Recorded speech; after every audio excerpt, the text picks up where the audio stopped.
Irmãos, que a graça e a paz do Senhor Jesus, o Messias, seja sobre os nossos corações. Para aqueles que gostam, um feliz Dia dos Pais, que o Senhor esteja abençoando a família, sempre, toda a família, mas principalmente a família do povo de Deus. Eu quero estar lendo com os irmãos o texto que se encontra no Evangelho de Mateus, capítulo 22, a partir do verso 34. No Evangelho segundo São Mateus, capítulo 22, verso 34, nós vamos estar lendo o texto que diz assim: E os fariseus, ouvindo que ele fizera emudecer os saduceus, reuniram-se no mesmo lugar. E um deles, doutor da lei, interrogou-o para o experimentar, dizendo: Mestre, qual é o grande mandamento na lei? E Jesus disse-lhes: Amarás o Senhor teu Deus de todo o teu coração, e de toda a tua alma, e de todo o teu pensamento. Este é o primeiro e grande mandamento. E o segundo, semelhante a este, é: amarás ao teu próximo como a ti mesmo. Destes dois mandamentos dependem toda a lei e os profetas. E estando reunidos os fariseus, interrogaram a Jesus, dizendo: Que pensais? Desculpe, irmãos. E estando reunidos os fariseus, interrogou-os Jesus, dizendo: Que pensais vós do Cristo? De quem é filho? Eles disseram-lhe: De Davi. Disse-lhes ele: Como é então que Davi, em espírito, lhe chama Senhor, dizendo: Disse o Senhor ao meu Senhor: Assenta-te à minha direita, até que eu ponha os teus inimigos por escabelo dos teus pés. Se Davi, pois, lhe chama Senhor, como é seu filho? E ninguém podia responder-lhe uma palavra, nem desde aquele momento, e nem desde aquele dia ousou mais alguém a interrogá-lo.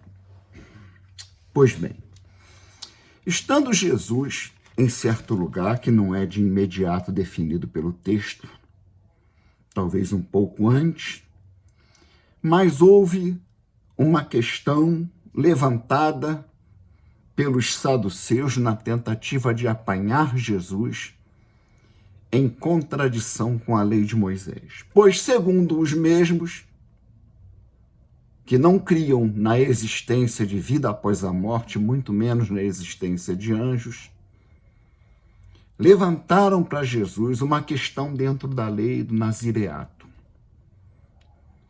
Esse não foi o texto escolhido para a nossa mensagem, nós vamos só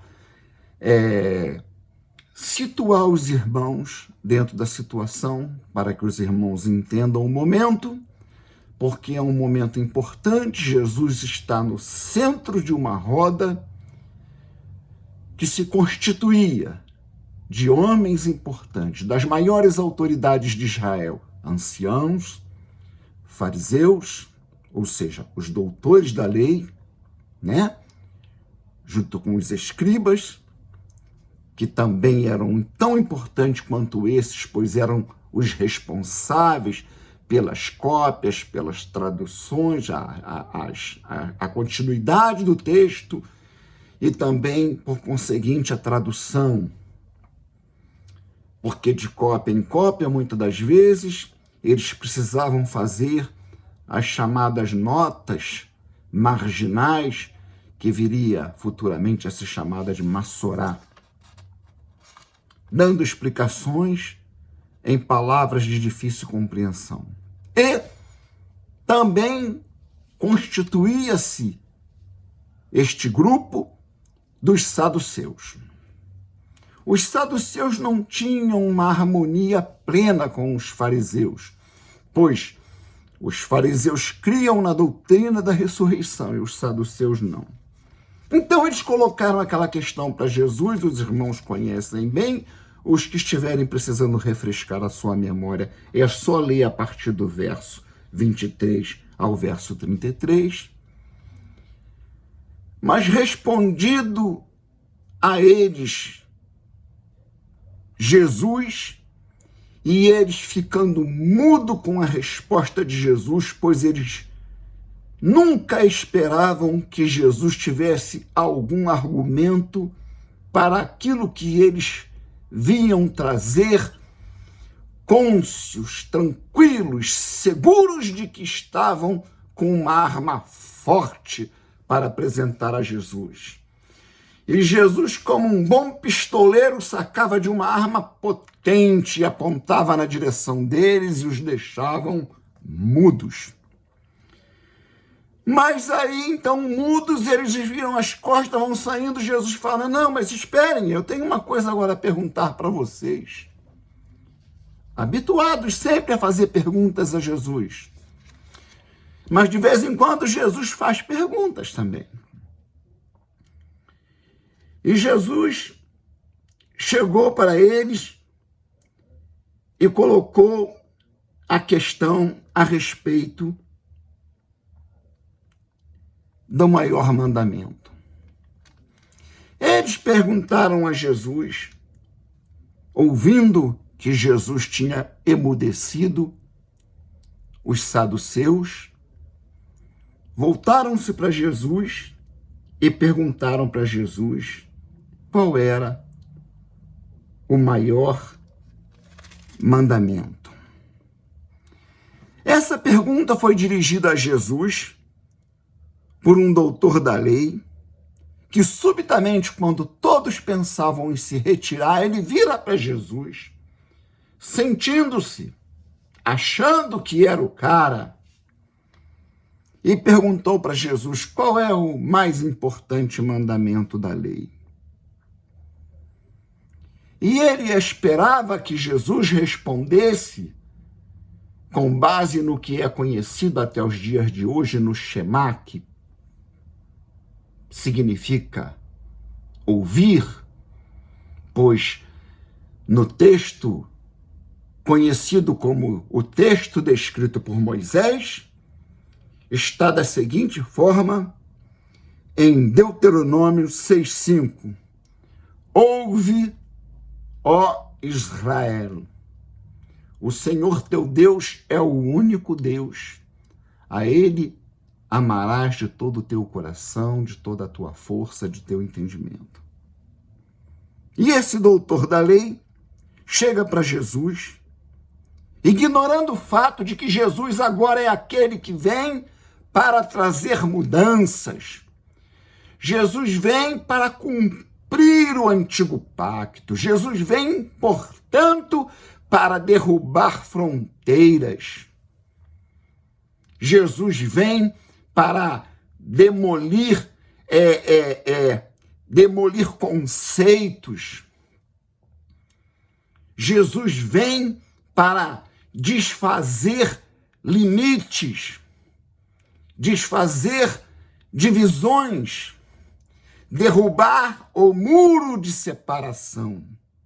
E, portanto, Jesus não diz o ouve, ó Israel. Porque Jesus agora está preparando o caminho para que os seus apóstolos pudessem pegar tudo que ele estaria fazendo e dar continuidade sem ter que trabalhar certos embaraços que ele mesmo poderia desfazer.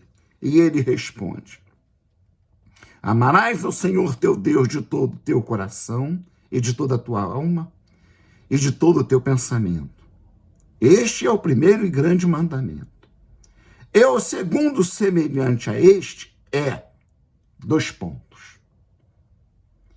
Quando Jesus diz para todo aquele grupo de saduceus, fariseus, escribas e anciãos, o segundo, semelhante, Jesus não estava como eles costumeiramente fazia, dizendo que depois do primeiro vinha um segundo, ou o mandamento tinha uma parte A e uma parte B. Não é isso que Jesus vai dizer para eles. Isso é de relevante importância, porque nós podemos tratar esta mesma questão nos nossos dias.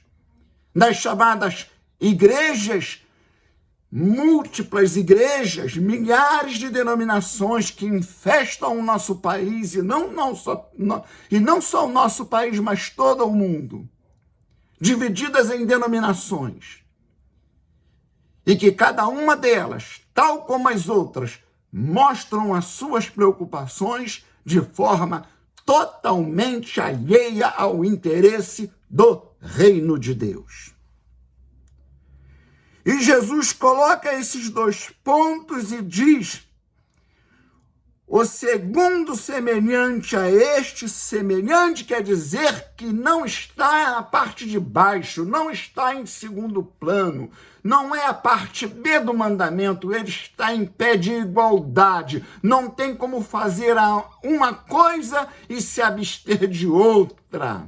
Não é possível, não está de acordo, não há sustentação do Espírito para esta prática. Amarás ao teu próximo como a ti mesmo. Destes dois mandamentos dependem toda a lei, e aí Jesus vai aonde eles não esperavam, e os profetas. Porque já nesse tempo haviam grupos dividindo o Taná, que é todo o Antigo Testamento, não só no aspecto da lei, mas também nos profetas. Oséias, por exemplo, era tido como um profeta parcial, um profeta cismado, um homem que alimentou o cisma do norte contra o sul. Era um profeta que chamava Jerusalém de a prostituta, a profana, aquela que foi desposada pelo Senhor e se tornou uma meretriz e saía pelos desertos procurando homens volumosos, vantajosos na sua genitália, como uma mula, como uma égua que no cio cheira o ar, procurando aquele que tivesse o maior pênis. Assim Jesus descreve com palavras através do profeta Oséias como era o comportamento que Deus descrevia o Israel daqueles dias. Então, eles tendiam a ter grupos mais assimilados a Oséias e outros mais assimilados a Ezequiel. Não, Ezequiel é homem de Deus. Ezequiel, olha, veja a pureza de Ezequiel. Ezequiel foi um homem tão puro que Deus o levou até o Santo dos Santos naqueles dias. Ah, não. Se nós estivéssemos lá, nós não seríamos como nossos pais. Como eles falam em outro momento, quando mandavam caiar constantemente o sepulcro dos profetas, e Jesus os classifica como hipócritas, porque se dizendo reprovar o que feito dos seus pais que mataram os profetas que proferiram a palavra de Deus, eles mostravam a contradição dos seus pensamentos com os seus atos, porque mandavam pintar, ou seja, eles adornavam, eles ratificavam o feito dos seus pais e não o contrário. E aqui Jesus pega eles e diz a lei que nós devemos amar a Deus sobre todas as coisas, com toda a nossa força, com todo o nosso entendimento, de todo o nosso coração e ao nosso próximo como a nós mesmos.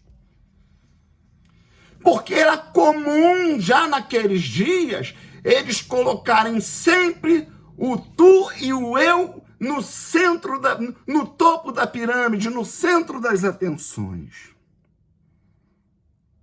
E Jesus disse, desses dois mandamentos, e Jesus está citando um mandamento em duas partes, mas que duas partes que não significa parte A e parte B. Não tem como cumprir uma coisa e desprezar a outra, ou amar a outra e desprezar a primeira. Vai nos mostrar isso, o ensinamento de Jesus, quando ele lança a mão de uma figura tão desprezada para os judeus de Jerusalém,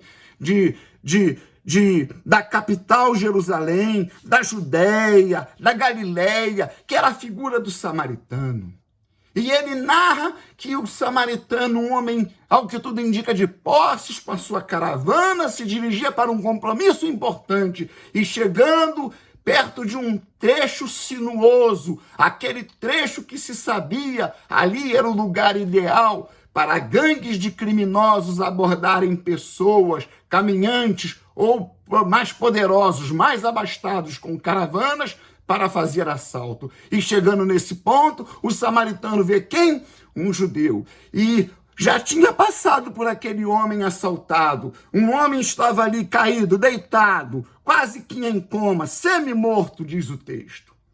E passou o sacerdote e não fez nada. Passou o levita e não fez nada. E quando o samaritano chega, ele cumpre a lei de Deus. Ele desce, socorre aquele homem caído, aquele homem em estado de semi-morto.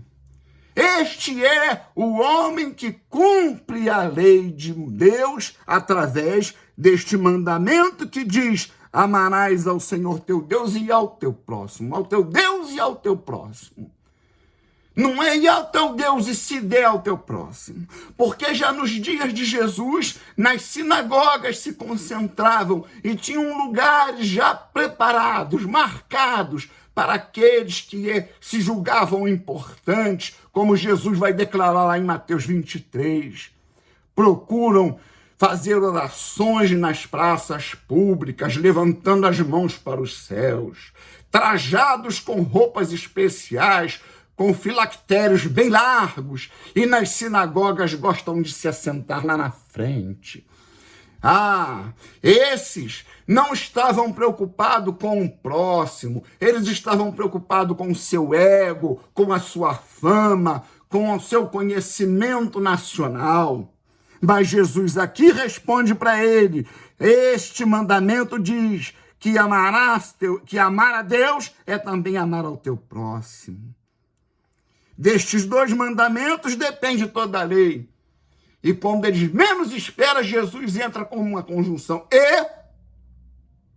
E os profetas.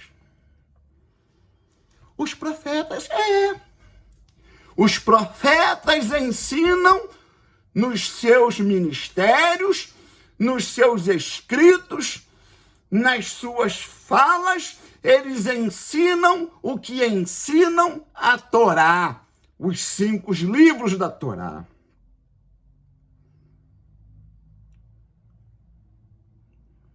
E então, nós podemos observar que já nos dias de Jesus estava acontecendo o que acontece hoje. A palavra de Deus diz que, através do apóstolo Paulo, que ele veio para derrubar o muro de separação e dos dois povos, ou seja, de judeus e gentios, ele fez um, anulando a cédula de condenação e nos reconciliou para sermos embaixadores e nos deu um ide para pregar o evangelho, para sair para fora, para ir em busca do nosso próximo. Mas o que nós fazemos? Semelhantes ao que eles estavam fazendo nos seus dias. Nós fazemos igrejinhas, nós fazemos celeiros, cercadinhos, e que o próximo venha cá para dentro. O próximo que nos interessa, o próximo que aceite se adequar aos nossos valores, aos nossos conceitos, aos nossos pensamentos, às nossas teologias pessoais. O reino dos céus significa sair para construir ou dar continuidade à construção de um reino que já teve início. E para isso nós precisamos nos preocupar, colocar como prioridade em nossas vidas o amor a Deus. E o amor a Deus significa preocupação com o nosso próximo. Mas os únicos próximos que está caindo na preocupação das grandes lideranças das igrejas atuais. E eu gosto sempre de lembrar que só o falar igrejas já é uma contradição em si mesmo. Porque o Senhor Jesus não tem igrejas, Jesus tem a sua igreja, a sua noiva. E essa igreja, este corpo, não é um corpo gordo, sentado numa cadeira forte para suportar a sua obesidade, se alimentando da carne das ovelhas e se alimentando da gordura das ovelhas, mas tem que ser um corpo enxuto e para fora, procurar o próximo que interessa a Deus, o próximo que deve ser achado, o próximo que precisa ser alcançado pela mensagem de salvação. O próximo que não deve ter como ênfase, não deve ser a pessoa escolhida com base no valor que consta no seu contra-cheque, mas sim no fato de ser uma vida que está em estado de perdição e precisa da salvação. E então, Jesus assim coloca eles em uma situação difícil. Porque costumeiramente, eles, para se mostrarem espirituais, exaltavam a Deus, falavam da lei de Deus e das obrigações dos homens. Tragam as ofertas, cumpram a lei do nosso Deus, diziam eles. Tragam seus animais, façam os sacrifícios no templo, deem aos sacerdotes a parte que a lei manda que seja dado. Quem sabe citavam muito o livro de Malaquias 3:10, como muito é feito hoje, sem olhar o começo e o meio do livro de Malaquias, que é dirigido a quem? Aos sumos sacerdotes, primeiramente.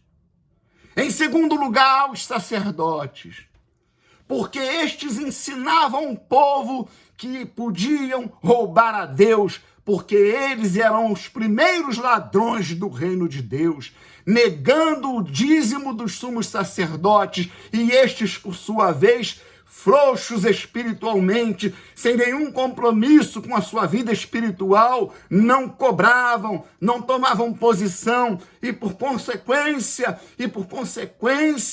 da demonstração, da postura, do exemplo que era dado por cima, o povo incorria no mesmo erro. E cada um se preocupava mais em construir a sua própria casa e desprezava a casa de Deus. O templo já estava em frangalhos, todo sujo, não havia cuidado, não havia demonstração do amor por Deus nos tempos de Malaquias. E o livro de Malaquias condena os sacerdotes, os sumos sacerdotes, condena o povo, a população, por causa do dízimo trienal, principalmente. A ênfase nos dias de Jesus não era muito diferente. Eles estavam preocupados com os seus ganhos próprios, com os seus ganhos pessoais. Eles estavam preocupados, cada um, em ter a sua sinagoga mais bem confortável do que a do outro.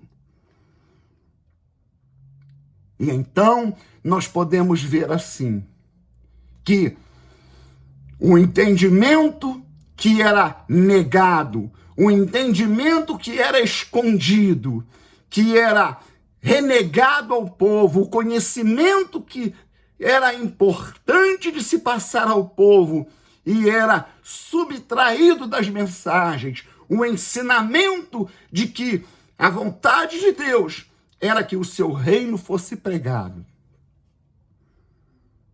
Assim acontecia lá, como acontece em nossos dias. A preocupação com o nosso próximo. Como tem andado a tua vida preocupado com o teu próximo? Ou será que você nem se lembra mais do significado dessa palavra? Você tem visto como as igrejas estão na rua em busca de levar a mensagem de salvação? Ou será que só eu percebo que muitas pessoas só são identificadas como crente quando domingo de manhã pegam a sua Bíblia para ir para a sua igrejinha, para o seu banquinho, para o seu ar-condicionado confortável, para o seu período de louvor com telão de LED de última geração, enquanto o mundo está entregue ao pecado, à vontade de Satanás. No segundo momento, Jesus continua para ele: que pensais vós do Messias? De quem é filho? Eles disseram: de Davi. Por isso, Yeshua ben David, se clamava: Jesus, filho de Davi, tem misericórdia de mim, porque filho de Davi era indiscutivelmente, unanimemente aceito em Israel como um título messiânico. E, concordemente, eles respondem: filho de Davi. E Jesus cita para eles o Salmo 110, verso 1, se não me falha a memória, é isso mesmo, 110, verso 1. Jesus disse para ele: então, como disse Davi, em espírito, lhe chamando Senhor, dizendo: disse o Senhor, o Eterno, Davi falando de Jesus, disse o Eterno, disse Hashem ao meu Senhor. Ora, se o Messias é filho de um homem, como ele pode ser Deus? Porque a palavra Senhor que eles fazem nessa Bíblia aqui traduzida do Kyrios, grego, é sinônimo do tetagrama, uma vez, e em outras vezes da palavra Elohim. Como disse então, pergunta Jesus para ele, como disse Davi em espírito, chamando o Senhor, dizendo: disse o Senhor ao meu Senhor, assenta-te à minha direita, até que eu ponha os teus inimigos por escabelo de teus pés. Se Davi, pois, lhe chama Senhor, como é seu filho? E ninguém podia responder-lhe uma palavra, nem desde aquele dia ousou mais alguém a fazer interpelações a Yeshua. A ficha caiu.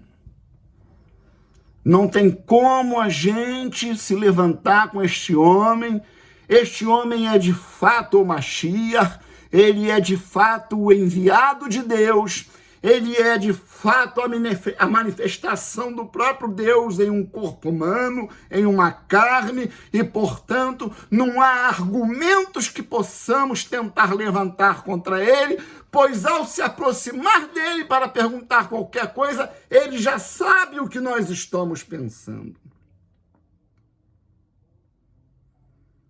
O Eterno falando a si mesmo na forma humana, de forma profética, dizendo a Davi de quem, lá na frente, a sua semente seria habitada pelo próprio Deus, fazendo-se carne e habitando entre nós. Então, dois exemplos importantes, irmãos, nós temos para tirar aqui nesta mensagem de hoje. No primeiro momento, nós precisamos entender que ser igreja do Mashiach, que ser igreja de Deus, que ser povo de Deus, é ter em segundo plano, no primeiro plano, a preocupação com Deus e o seu próximo, e o nosso próximo. O nosso próximo. E em segundo lugar, a propagação do reino, o cumprimento do ID. Mas não é o cumprimento do ID, como às vezes nós ouvimos falar. Uma vez me dizia um homem numa repartição pública: Eu sou missionário. Sou da Igreja Batista tal. Eu e minha esposa e meus filhos moramos em Miami, em Las Vegas. Estamos fazendo missão ali em Las Vegas. E vem na ponta da língua, em qual cassino? Em qual cassino tu está fazendo missão?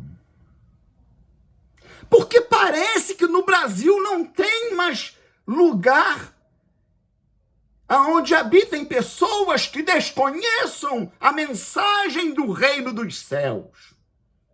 Até parece que no território brasileiro não tem mais pessoas qualificadas como o nosso próximo a serem buscadas pelo evangelho da salvação, pela mensagem libertadora do reino dos céus. Outrora, eu peguei um aplicativo, um carro de aplicativo do Parque Shopping para cá com minha esposa, e quem era o motorista? Um pastor de uma última denominação que nós congregamos, e chegando nós, ele estava saindo. Em uma situação complicada que não vem o caso aqui. E ele, orgulhoso, falava para mim, com a sua igrejinha de 2 anos na sua rua. Já estamos com um missionário na Rússia, e já estamos preparando um segundo missionário para a África. E me veio à mente a minha pergunta, será que ele já evangelizou a rua onde ele está abrindo a igreja dele? Será que isso é uma pergunta que eu já fiz muitas das vezes por igreja, onde, é claro, né? Fiquei logo já, recebi o carimbozinho na testa que vem escrito problemático. Como é que nós queremos fazer ponto de pregação em Seropédiga, em Itaguaí, em Tinguá, em não sei aonde, se nós não evangelizamos nem a nossa vizinhança da rua? Nós não soubemos nem mostrar em nós o amor de Cristo, porque muitas das vezes vizinhos olham de cara torta para a igreja, porque simplesmente o inimigo já coloca no coração do ser humano, no coração do homem, de que a igreja não é uma coisa agradável. Já começa porque nós não sabemos pregar, né? O problema já começa aí. Eu toquei nesse ponto no último vídeo e volto a repetir. Via de regra, a pregação é a pregação do Jesus, irmão de Bin Laden, fundador do Talibã. Me aceita ou tu vai pro lago de fogo, te lanço no inferno. Esse ensinamento está na Bíblia, mas nesse tom, nesses termos? Será que nós não precisamos antes aprender a ter uma abordagem amorosa? Como Jesus fez a abordagem amorosa lá a mulher no poço de Samaria. Ele diz para aquela mulher no capítulo 4, verso 21, mulher, creme que a hora vem, e é neste momento que nem neste monte, nem em Jerusalém, olha só, Jesus não exaltou Jerusalém em detrimento de Gerizim. Jesus falou, de agora em diante, mulher, esquece Gerizim, esquece Jerusalém, esquece aquele templo de Herodes, aquela porcaria que eu vou demolir de tal maneira que não vai ficar pedra sobre pedra. E conclui, vós adorais o que não sabeis, nós adoramos o que sabemos, porque a salvação vem dos judeus. Deus é espírito, e importa que ele seja adorado em espírito. E os verdadeiros adoradores, e Deus procura os verdadeiros adoradores que o adorem em espírito e em verdade. E nós estamos vivendo um tempo de uma igreja calada, submissa, malignamente submissa.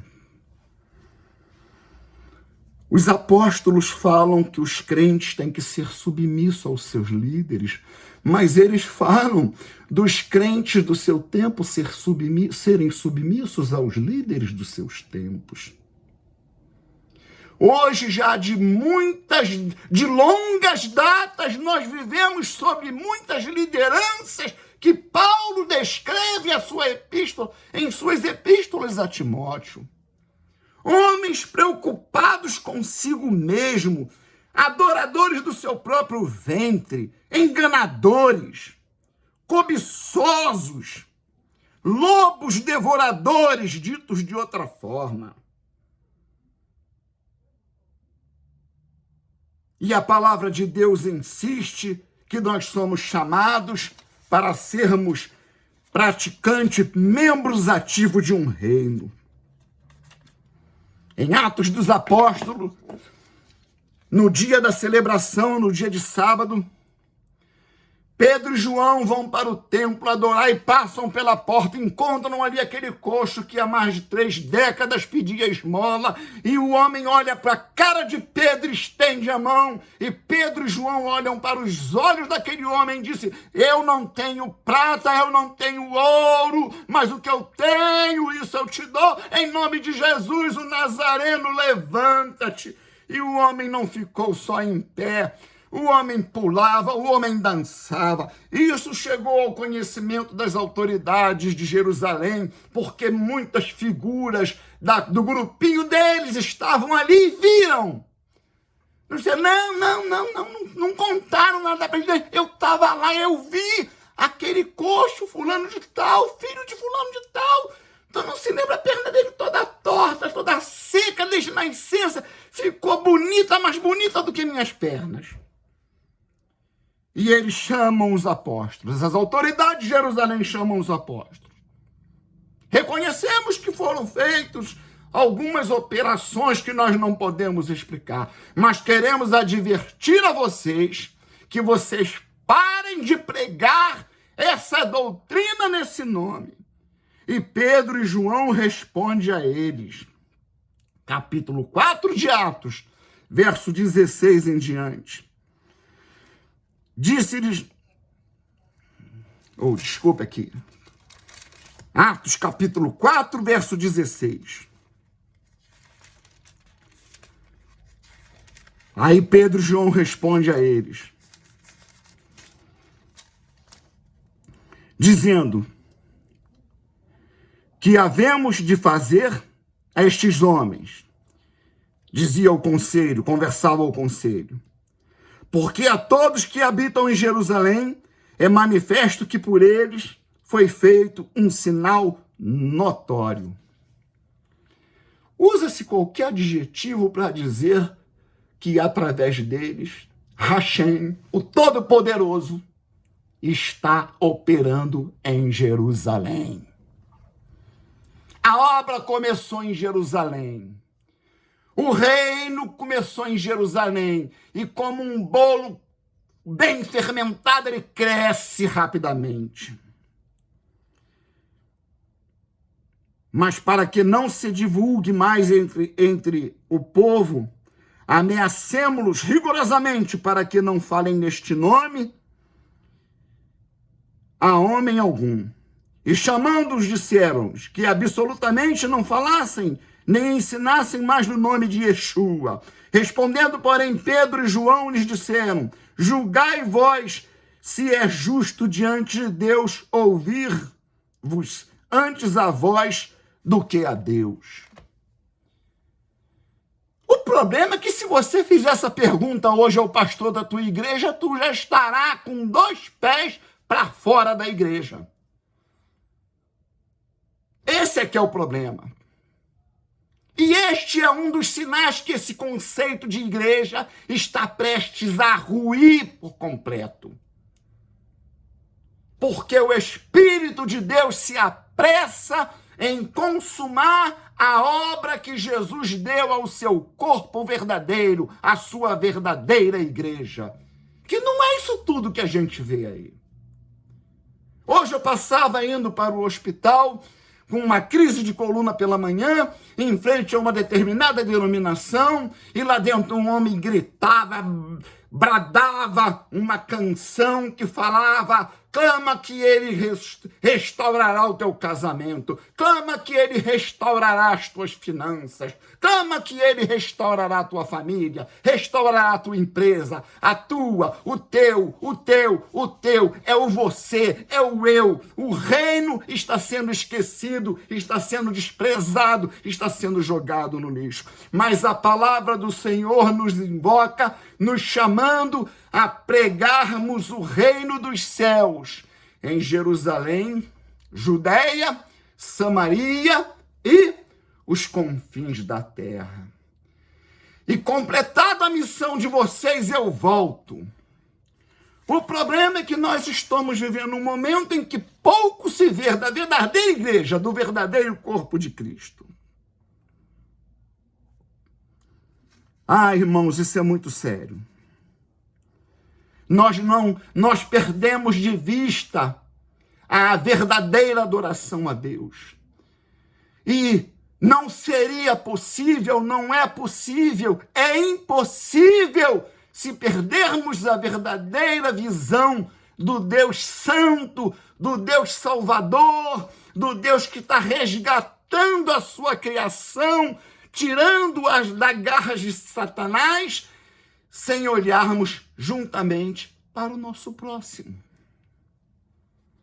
O nosso próximo está fora. Ah, bom, deixa lá. O importante é quem está aqui dentro. E o chamado da igreja do Senhor, e eu termino aqui, é para ir. Não é para ficar e chamar os outros. Não é para espalhar papelzinho e botar plaquinha. Como se fazia 30 anos atrás, uma placa enorme na porta da igreja, entrada franca. Era franca mesmo, que entrava cachorro, às vezes tinha que o diácono expulsar o cachorro da igreja. Entrava demônio, entrava tudo, mas dificilmente entrava uma vida sedenta de salvação.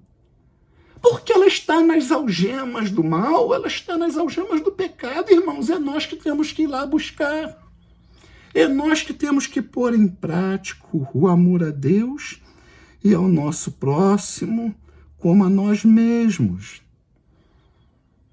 Nós precisamos agir como aquele samaritano.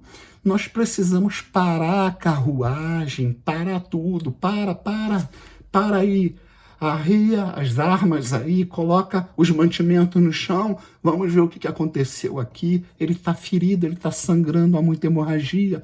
Tragam os curativos, tragam as bandagens, e trataram do homem, e botaram o homem sobre o carro, procuraram uma estalagem, e o chefe da caravana disse ao dono da estalagem: eu estou pagando aqui tantos dias para você cuida dele, e pode cuidar no que for necessário, porque o que passar eu te pago, pois eu vou voltar. Isto é preocupação com o teu próximo, isto é amor a Deus sobre todas as coisas. Mas teu irmão precisa de você. E você nega o socorro a um homem que está precisando de ajuda, a uma irmã que está passando por dificuldades vitais, de sobrevivência, sob o pretexto de eu fui escalado para pregar hoje à noite, irmãos, infelizmente, né? Porque primeiro a obra de Deus, né?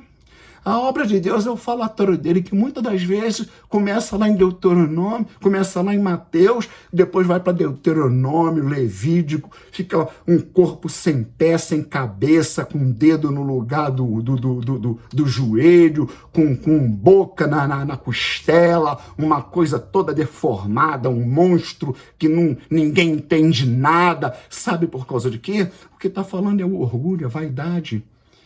Porque desprezou a verdadeira obra de Deus. Porque o nosso próximo está sendo tratado como uma folha de papel que a gente pega, usa para o que quiser, ou às vezes destaca assim, como vou fazer aqui agora, e percebe que, estou precisando não. Amar a Deus sobre todas as coisas é amar o teu próximo. Da forma que você pode. Não estou dizendo que você tenha que tirar o que você não tem para dar para o teu próximo. Compreender a palavra de Deus é compreender o sentido das Escrituras. Comece a rever seus conceitos, comece a rever as suas crenças, os seus dogmas. Comece a olhar para as palavras de Jesus como se ele estivesse falando com você pessoalmente. Que pensais vós do Messias? De quem é filho? Ah, filho de Davi. Ué, mas como é que Davi disse? Disse o Senhor, é um profeta. Davi é um profeta. Davi estava fazendo uma profecia. Disse Rachem, ou se você prefere Javé, ao meu Senhor. Deus está falando com um homem que não está na terra e que nascerá via a descendência de um rei, que era Davi. E Jesus pergunta, então como é que diz Davi? Disse o Senhor ao meu Senhor, assenta-te à minha direita. É o homem, por excelência, no judaísmo, Adão Kadmon, o homem que foi feito para representar a divindade não corrompida pelo pecado, como aconteceu no Éden. Pense nisso. Pense na tua vida, irmão. Pensa na tua vida, pastor. Olha como você está conduzindo a tua igreja. O que te preocupa mais? Agradar aos teus colegas, seguindo a cartilhazinha que está estabelecido no pastoreio nacionalmente falando, segundo a ordem denominacional a que você pertence? Ou obedecer a Deus? Pensa bem, pastor, o que tu está ensinando à tua igreja? Tu está servindo marmita azeda para a tua igreja ou você está trazendo novo? Tu está lendo a palavra de Deus com os teus próprios olhos depois de invocar a iluminação do Espírito Santo, ou tu está mais preocupado com o credo de Atanásio, com o credo dos apóstolos, com o concílio de Nicéia, com o concílio de Trento? Irmão, o que tu está fazendo? Hein, pastor? Tu vai dar conta do teu rebanho. E a conta que tu vai dar ao teu rebanho é tão importante quanto a conta que tu vai dar da salvação que você professa ter. Eu deixo essa mensagem a você. Não existe 2 mandamentos, é um mandamento só, que cita 2 partes. Uma interligada à outra interligada a uma, sem que se possa cumprir uma e desprezar a outra como se faz. Tanta gente gritando, chorando, se emocionando no louvor.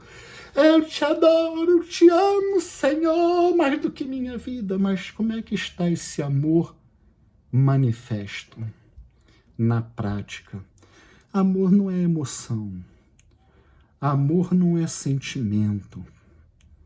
Amor é espírito que se revela em ações. Se você não ama o teu próximo, como as Escrituras diz que tem que ser, você não ama a Deus coisa nenhuma. Tu ama o que Deus pode te dar, que você quer receber. Você ama o Deus que te dá, o Deus que te abençoa, o Deus que te concede, o Deus que te.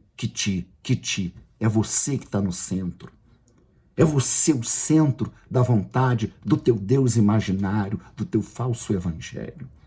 Cuidado, cuidado, que aos que pertencem a esse grupo ouvirá naquele dia: apartai-vos de mim, pois não vos conheço. E em seguida, precisamos entender que o Deus que se fez carne nasceu de uma mulher virgem. E ele não é um outro ser, ele não é uma outra pessoa, ele é o próprio Deus que se assenta no trono, que só tem espaço para um. e em suas múltiplas manifestações, porque onde há pessoas, há seres, e não existe deuses, existe um único Deus, o Deus de Israel, o Deus de Abraão, de Isaac, Jacó, o Deus de Moisés, o Deus que se encarnou em Yeshua HaMashiach, Senhor dos apóstolos, com os quais ele inaugurou a sua igreja em Atos capítulo 2. Shalom Aleichem, a paz seja convosco. Um bom domingo a todos.